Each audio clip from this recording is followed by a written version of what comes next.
Hello, this is Don Taylor. I'll be talking about Revelation 1:14. His head and hair were white like wool, and as white as snow, and his eyes were like a blazing fire. I'm going to do cross references to make more sense of this. So we'll go to Daniel 7:19. As I looked, thrones were and set in place, and the Ancient of Days took a seat. That's Jesus.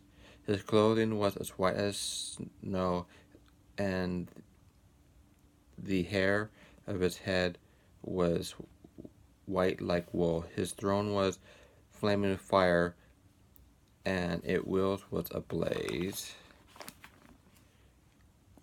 And Isaiah 1:18. Come now, let us reason together, says the Lord. Though your sins are like scarlet, they shall be white as snow. Though they are red like crimson, they shall be like wool. So Jesus is pure, and to be pure, we have to be with Jesus, because we have sinned, and we need to get right with Him and ask God for forgiveness.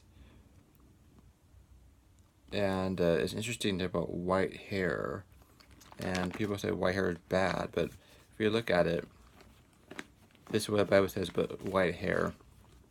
Leviticus 19:32. Rise in the presence of the age, show respect for the elderly, and revere your God. I am the Lord.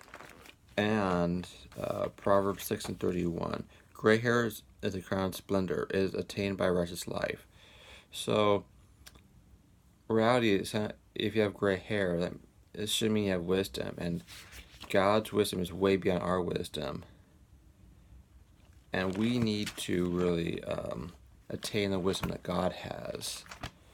I think the world's lacking in wisdom, and we need to go back to the basics of God. And the wisdom of God is purity, and we lack purity, and we need to get transformed, or individually and culturally. Every country needs to do that with Jesus Christ. And finish up. And his eyes were like a blazing fire. God's intense, and people are looking for like jump out airplanes for insanity stuff. To be insane and to be crazy and in this world and enjoy life, man. Just look in Jesus' eyes, say, I'm yours. I want to follow what you want me to do. And that's insane. So if you guys want to jump out airplane, before you do that, accept Christ. I hope this helps you out today. Bye.